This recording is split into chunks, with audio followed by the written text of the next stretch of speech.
Yeah, we had Thursday and Saturday exhibition games against Valley City and Dickinson State, and for the most part, I was fairly pleased with the offense. I look back to a year ago, and I thought our first, even though we lost by one, I thought our first exhibition game went better than it did a year ago. And I've already told you about it. I didn't think it went well our first two last year. So I think we're off to a better start this year in that we are playing better. And, obviously tons of things to work on. So that's what I spent yesterday on my off day of just, writing out this upcoming week. What do we need to get raced? Because we scrimmage Black Hill State on Saturday. What about the Dickinson State game that, it seemed like the offense picked up even more and your defense played pretty well too. Did you seem like it took a little bit of a step there? I hope so. Valley City's ranked 16th in the nation.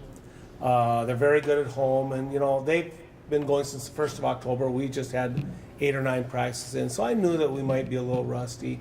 I think one of the big issues I'm seeing right now in both exhibition games is that we're missing too many what I'd call bunnies. We're missing all sorts of layups, and so that's the first thing I wrote down that we need to work on. We're going to get the pads out today, and we're going to shoot layups 2 foot, and we're going to hit them with the pad. And there's going to be a penalty if they miss. So we just got to start focusing more on and one, so to speak. Get the basket rather than I'm going to get fouled or get it blocked, and they don't focus on making all those close. I just thought we missed so many close.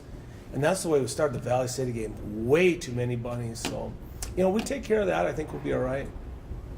You get double-digit rebounds out of Gabby. How important is that kind of production in the type of offense you're running? Well, Mariah led us in rebounding at Valley City, and Gabby led us in rebounding. So great for them. Gabby's very athletic, but at the same time, it'd be nice to see some of our size players, so to speak, the bigger players, starting to get. And we've been using that as a thought of the day that it's an attitude. It has nothing to do with your ability or anything. Just rebounding is an attitude. And so we got out-rebounded by 5 against Valley City, and that was disappointing. So we've been trying to stress that all 5 of us need to crash the boards, especially, we lost almost all of our rebounding last year. So that's a big concern. And when we start playing in the Northern Sun, I'm concerned about that. What kind of reaction did the team really give you after that game? Geez, we got out-rebounded like that. Well, that was that was the first thing that came to my mind. So that was our emphasis on Friday. We didn't have a long practice Friday right in between 2 games, so it was only an hour and 15 minutes. But boy, and I don't like to go real hard necessarily in between, but we ended the day with a couple tough drills, and one of them was an intense rebounding drill, and there was no out of bounds line. So we had girls flying after the ball, no matter if it went out in the hallway or whatever. So we kind of got after it, I think, just to send them a message that this is the way we need to start playing. What's one key positive you can take away from the 2 games?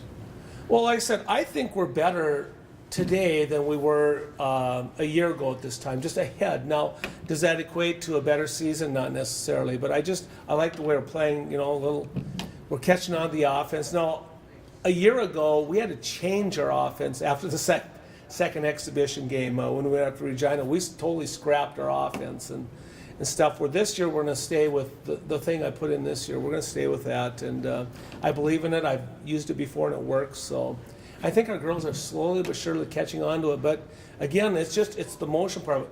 We have no play calls, and I don't even think I'm going to put anything in again this week as far as calls. We're just going to continue to take baby steps and try to really do a few things well. I'm in no hurry, so eventually here we'll come down and we'll actually make a call, horns or side or gophers or something, but right now we don't, and I'm in no hurry.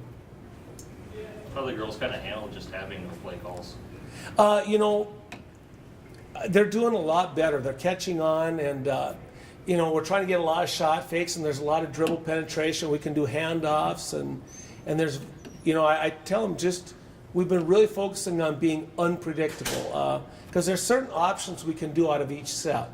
Like they're cutting off this, and no, you're too predictable. You're doing the same thing every time.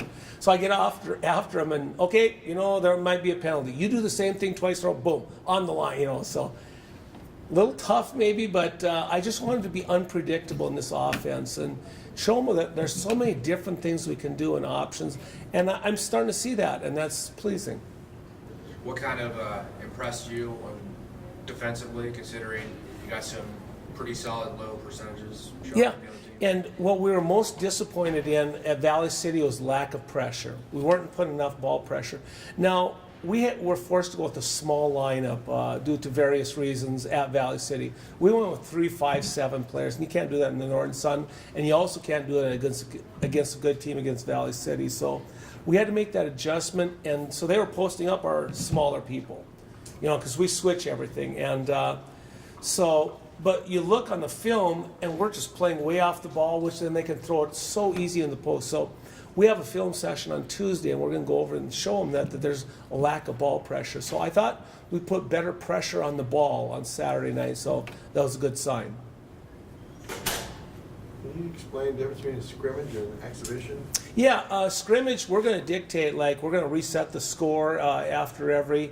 Matter of fact, we're going to tell Black Hill State, play a little zone against us, and he's going to do the same thing when hey, why don't you press us a little, Mark? So, okay, what kind of a press do you want to see? And then we'll do that. So, and we probably will play 5 quarters instead of 4 quarters on Saturday. So, you're still live. We're going to wear our practice gear. We're an exhibition. Matter of fact, Valley City and Dickinson could have counted those as actual games. When I was at Dickinson, I sometimes, when we hosted Minot, counted that as a regular season game. I didn't have to count as an exhibition. No, at Minot State, we have to count those as exhibitions until, I think it's November 8th or somewhere around in there, what the actual date is. So we have to. They can count that as a regular game and stuff. So it's played like a regular game. But a scrimmage, we'll have our practice gear and we'll dictate, okay, the first half, let's go live, and then what do you want to see? What do you want us to do? And so that's kind of the nice thing is we're going to go against some zone on Saturday. Which environment do you think is more helpful? Would be, hey, do this play against us environment, or the live scrimmage and the live exhibition? I like them both. I wish we would have done it in reverse order, though. I wish we would have had the scrimmage where we could have dictated and then have the actual exhibition games rather than the exhibition games and then the scrimmage. But again, they're a Division II opponent. They're in the RMAC down there, so they're always very good. So it's going to be a great test for us. And I think it's going to be it's our last exhibition scrimmage going into the regular season. So I think it's going to get us ready. We go to Havre, Montana, and they're always a quality NAIA Division I. There's NAIA Division II and Division I. They're NAIA Division I, which technically they could have more scholarships than us. Those schools can have 11, whereas we can only have 10. So it's a good quality opponent to start the season. I think Black Hill State will get us ready for that. Mark, how about, as you continue to look for scoring and do that, someone probably needs to be kind of a consistent scorer. They don't need to score 20 a night, but if they did, that'd be great. But do you feel like Mariah can fill that role as someone who can score 14 or 15 a night? Absolutely. Mariah has been shooting the lights out. It's been not only, what you've seen in the 2 exhibition games, but in practice. Matter of fact, I told somebody this in practice. I'm shocked when she misses from 3. I said, oh, she missed. She has not been missing. She has been lights out, and I tell you what, I couldn't be more pleased with the way she's playing. So Mariah's one that, I'm hoping every night we can get 15 because she is playing so well right now. What's been her biggest improvement from last year? Well, what we told Mariah is, Mariah, we're going to run more. So I don't care what you do in the off season, but I need you to come in the best shape of your life. And so, I don't know what Mariah did basketball-wise, but she said she was out running with her brother, and all that type of stuff all the time. And I think Mariah's come in great shape, ready for the season, and I hope it's paying off. But I've been very pleased with every aspect about what Mariah's been giving us so far.